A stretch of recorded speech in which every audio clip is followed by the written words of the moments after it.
안식이라는 제목으로 은혜를 받고자 합니다. 우리가 성탄절은 예수님께서 이 땅에 오신 날이지요. 그 오신 날을 기념하고 그 의미를 우리가 되새겨보면서 그러면서 이제 성탄절을 보내는 건데, 우리가 일반적으로 이야기하는 뭐 산타크로스라든지 아니면 루돌프 사슴코, 이건 뭐 성탄절하고 관계없는 거예요. 우리가 성탄절을 그냥 즐겁고 놀고 뭐 이런 날이라기보다는 예수님께 오시는 그날을 기념하며 그 의미를 되새기면서 감사하고 찬송하는 그런 날이에요. 오늘 보니까 예수님 오심에 대해서 어떻게 이야기를 하고 있어요? 예수 그리스도의 나심은 이러하니라, 그렇게 얘기했죠. 근데 예수 그리스도 나심은 어떻게 예수님께서 나셨느냐? 예수님은 성령으로 잉태된 것이다, 그렇게 이야기하고 있습니다.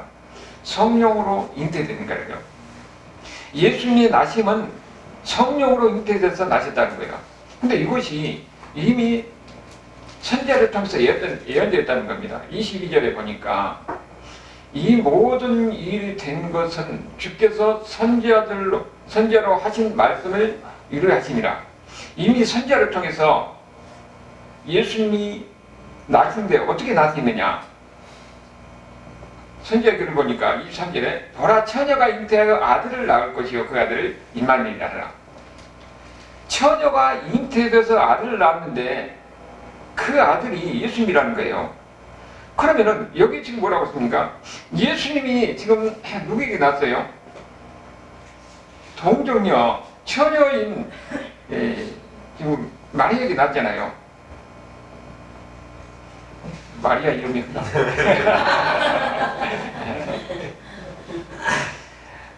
하나님이 지금 이 마리아를 통해서 성령으로 잉태된 거예요. 하나님의 영으로 잉태해서 났다는 겁니다.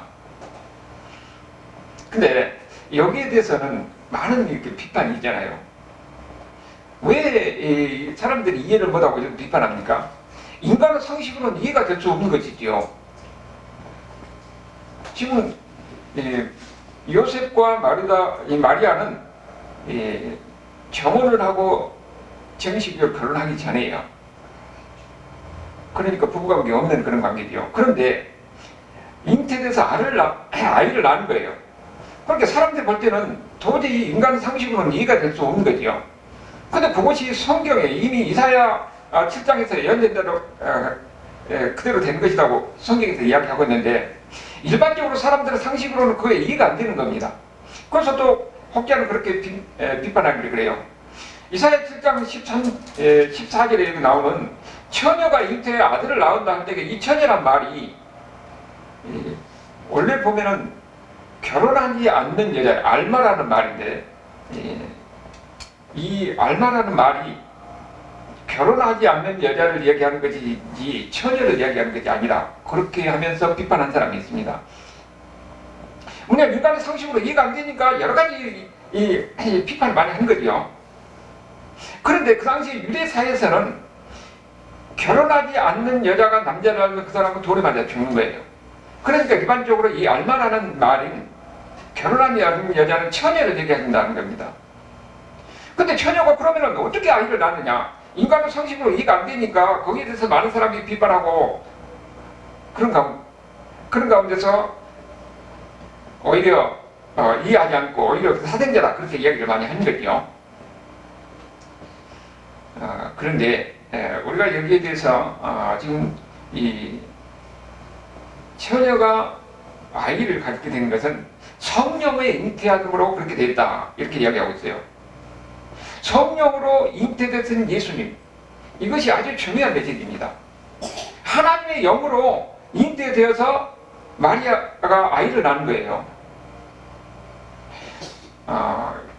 일반적으로 이 예수님에 대해서 오랜 역사를 통해서 얘기할 때 예수님이 사생자다, 예수님 당시에도 그런 이야기를 했어요.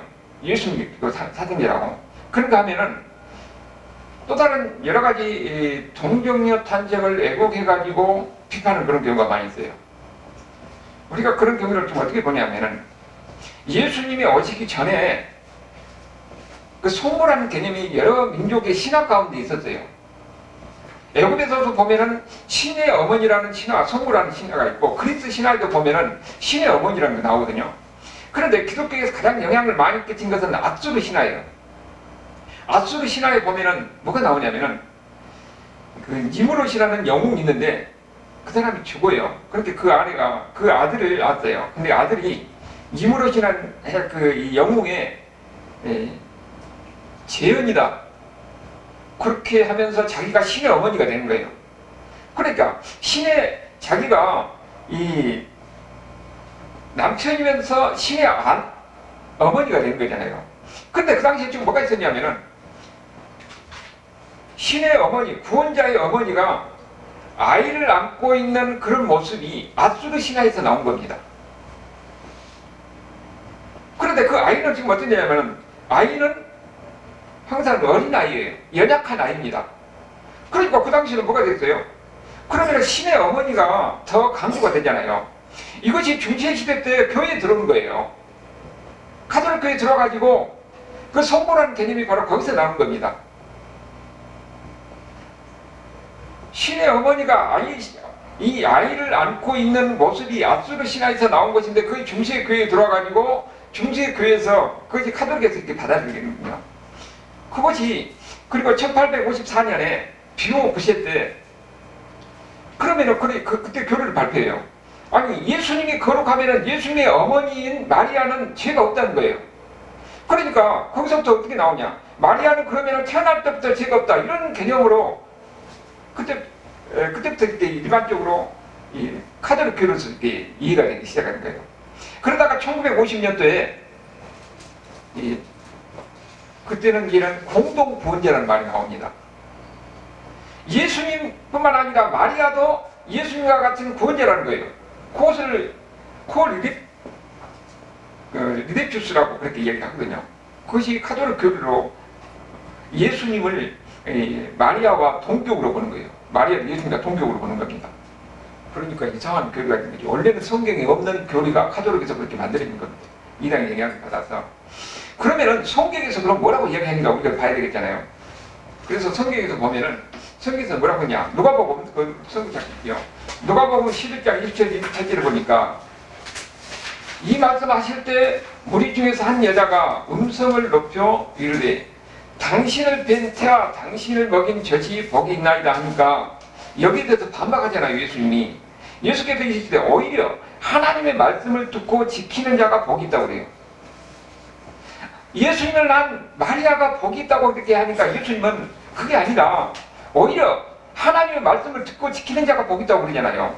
그러니까 앞에 말을 완전히 부정하는 그런 말씀을 하고 있는 겁니다.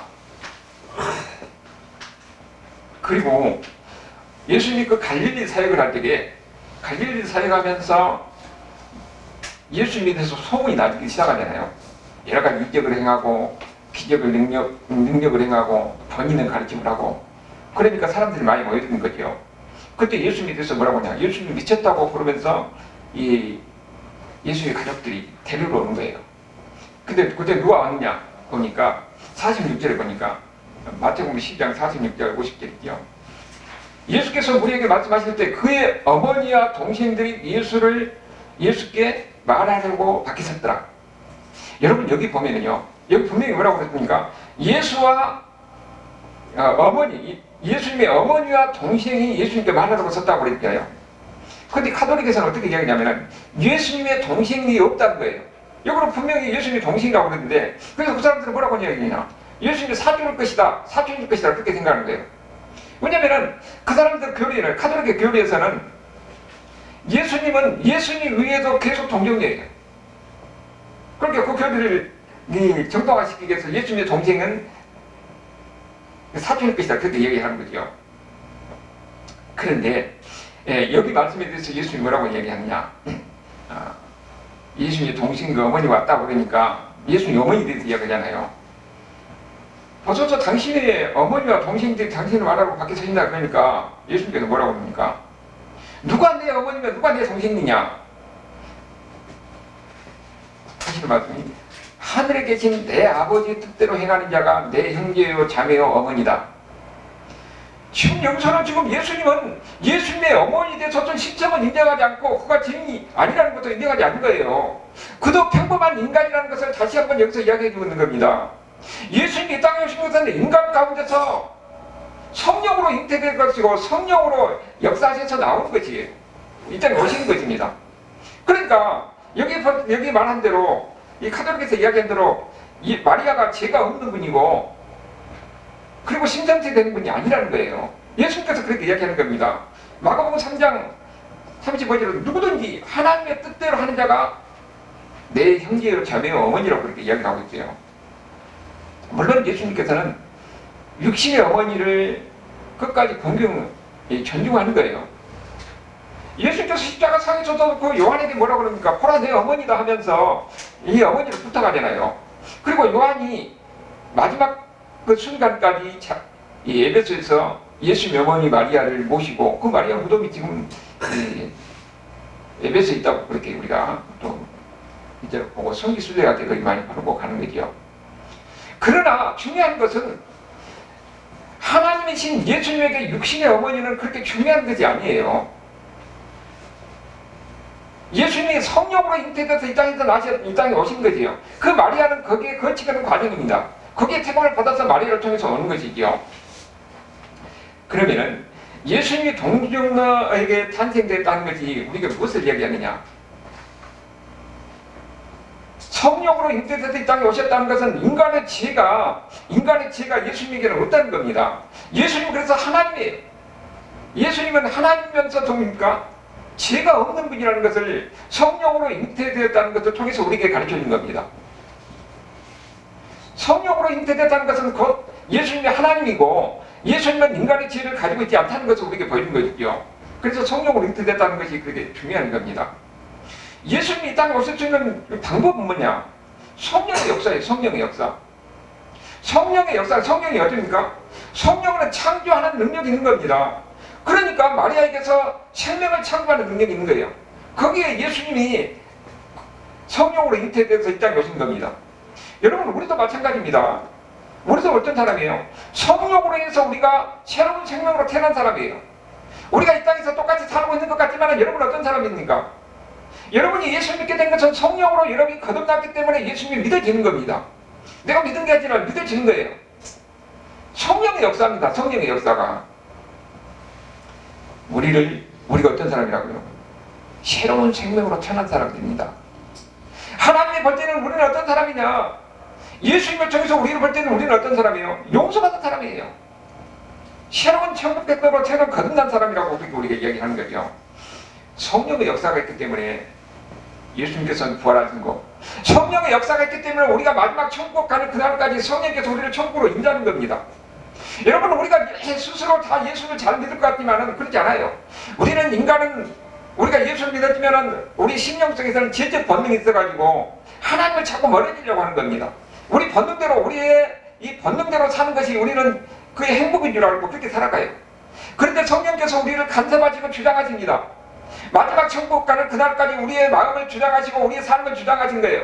우리가 내 마음대로 가려고 할 때는 성령께서 우리를 간섭하십니다. 그래서 아픔도 있는 것이고 어려움도 있는 것이고 고통도 있는 겁니다. 그 가운데서 하나님을 다시 한번 찾게 되고 느끼게 되고 그러면서 다시 돌아오게 되고, 이렇게 해서 우리가 지금 어떻습니까? 천국까지 갈 수 있는 것은 성령의 능력이 우리를 주장하시고 역사하시기 때문에 그런 거예요. 그 예수님을 부활하게 하신, 태어나게 하시고 부활하게 하신 예수님이 우리도 마찬가지로 성령께서 그렇게 하신다는 겁니다. 그러니까 예수님의 성령으로 잉태됐다는 것은 예수님의 하나님됨을 이야기한다고 그랬잖아요. 예수님의 하나님됨을 부인하면 모든 것이 다 무너진 겁니다. 거기는 우리의 구원도 있을 수가 없는 거예요. 그런데 이것을 부인하는 사람들이 예수 믿는 사람들 가운데서도 있습니다. 그게 뭐냐면은 자유주의 신학을 가진 사람들이에요. 그것이 교회에 많이 있는 거예요. 그리고 아까도 이야기했던 믿는다고 하면서도 이상한 이 세상에 어떤 이방 종교회가 들어와가지고 성모라는 개념으로 이렇게 교회 안에서 이렇게 보편적으로 인정되는 천주교의 그 교류도 문제가 있는 거죠. 분명한 사실은 마리아는 우리와 똑같은 인간이라는 거예요. 그도 죄인입니다. 그도 예수님의 십자가가 필요한 거예요. 예수님의 십자가를 통해서 그들이 용서받아야 하는 사람이라는 겁니다. 예수님이 이 땅에 오실 때는 뭐로 오셨다고요? 성령으로 잉태돼서 이 땅에 오셨다는 사실이 그게 중요합니다. 마리아에게, 처녀인 마리아에게 오신 것은 이미 성경에 예언된 대로 그가 마리아를 통해서 하나님의 능력으로 그가 잉태돼서 이 땅에 오신 거예요. 우리를 위해서, 우리를 사랑하시기 때문에, 우리가 죄인의 죄 가운데서 멸망할 수 없는데 우리를 구원하시고 우리를 살리기 위해서, 우리의 생명을 주기 위해서 하나님이 마리아를 통해서 성령으로 잉태돼서 이 땅에 오시는 겁니다. 그분이 하나님이에요. 그런데 그 마리아는 인간이라는 겁니다. 인간이라는 거예요. 인간을 통해서 우리에게 오셨다. 이것이 우리에게 중요한 겁니다. 그리고 예수님에 대해서, 예수님 당시에도 당신 사생자가 아니냐 그렇게 이야기를 했어요. 그러니까 거기에 대해서 예수님께서 답변하는 것이 요한복음 8장 41절이에요. 너희는 너희 아버지가 행한 일들을 하는도다. 대답하되 우리가 음란한 데서 나지 아니하였고 아버지는 한 분이니 곧 하나님이시다. 다른 사람들이 예수님 보고 당신 사생자가 아니냐 하니까 예수님이 하는 말씀이에요. 우리는 음란한 데서 난 사람이 아니다. 예수님께서 그렇게 말씀하신 겁니다. 예수님은 성령, 왜 음란한다고 그렇게 얘기했습니까? 예수님이 만약에 이 성령으로 잉태되는 것을 믿지 않으면은 예수님은 음란한 데서 나는 것이 되잖아요. 왜냐하면은 아직 정혼을 하고 같이 동거도 안 했는데 처녀가 아이를 낳았는데 그러면 이건 음란한 데 나는 것이 되는 거죠. 그러니까 바리새인들이 바로 그거를 공격하는 겁니다. 왜냐하면 그 사람들은 성령으로 잉태된 것을 믿지 않기 때문에, 하나님의 능력으로, 하나님의 영으로 잉태된 것을 믿지 않기 때문에 당신은 음란한 데 나지 않느냐, 사생자가 아니냐 그렇게 얘기하는 거예요. 그런데 성경에서 계속 증거하는 것이 뭡니까? 예수님은 하나님의 영으로, 성령으로 잉태됐다. 성령의 역사심으로 해서 이 땅에 오시는 분이다 하는 것을 계속적으로 이야기하고 있는 거죠. 그래서 예수님은 죄가 없는 분이다. 하나님의 영으로 잉태된 예수님이 바로 하나님이고, 왜 하나님이기 때문에 그분은 죄가 없는 분이다 하는 것을 계속 이야기하는 겁니다. 그래서 하나님이 이 땅에 오실 수 있는 유일한 방법은 성령의 역사인 거예요. 성령의 역사. 그래서 베드로가 그렇게 신앙 고백을 하는 거죠. 예수님에 대해서 뭐라고 그럽니까? 주는 그리스도시요 살아계신 하나님의 아들입니다. 이 고백이 있는 겁니다. 예수님이 유일한 이 땅에 오신 우리의 구주이다. 근데 자율신학자라는 게 아까 천주교에서 뭐라고 했어요? 예수님이 유일한 구주가 아니라는 거잖아요. 예수님 말고 마리아도 1950년대 그 교황에서 반포된 교리가 마리아도 예수님과 동격인 구세주라 공동 구제가 되는 거예요. 근데 우리가 믿는 신앙은 어떤 겁니까? 예수님만 유일한 우리의 구세주라는 거예요. 예수님만이 유일한 우리의 구원자라는 겁니다. 이것을 믿는 신앙이 중요한 겁니다. 그래서 그 예수님이 어떻게 했냐? 하나님의 영으로 잉태돼서 우리가 오셨다는 겁니다. 이게 바로 성령의 역사예요. 성령의 역사. 성령의 역사는 예수님이 마리아를 통해서 잉태하게 하시고 나게 하시고 그 다음에 이 땅에서 이 일하시고 동시에 죽으셨다가 다시 부활하게 하셨잖아요. 그 성령의 역사입니다. 그 성령의 역사가 우리 가운데 계셔서 우리가 또 이 성령으로 잉태하신 예수님이 하나님의 아들이라는 것을 우리가 믿게 하시고 그 다음에 이 땅에서 살면서 동시에 하나님의 자녀로 살아가게 하시고 그리고 우리가 천국 가는 그날까지 성령의 역사 속에서 우리를 주장하시고 인도하시는 거예요. 그래서 우리는 이 예수님에 대해서 올바른 이해가 중요한 겁니다. 예수님이 누구냐? 하나님이 이 땅에서 이 세상을 사랑하셔서 이 죄인 가운데서 멸망할 수밖에 없던 인간들을 사랑하셔서 하나님이 오신 거예요. 이 땅에 하나님이 오시는데 어떻게 오셨느냐? 마리아가 오시는데 하나님의 영으로 성령의 역사심으로 잉태되고 태어나셨다는 겁니다. 이것을 우리가 믿는 겁니다. 이것을 믿는 사람이 바로 그 사람이 구원받는 사람이고 그 사람이 천국 가는 사람이에요. 우리를 사랑하셔서 우리를 구원하기 위해서 이 땅에 하나님이 이 땅에 오신 겁니다. 그분이 하나님의 아들이고 그분이 예수라는 거예요. 이걸 믿는 사람들이 소망이 있는 겁니다.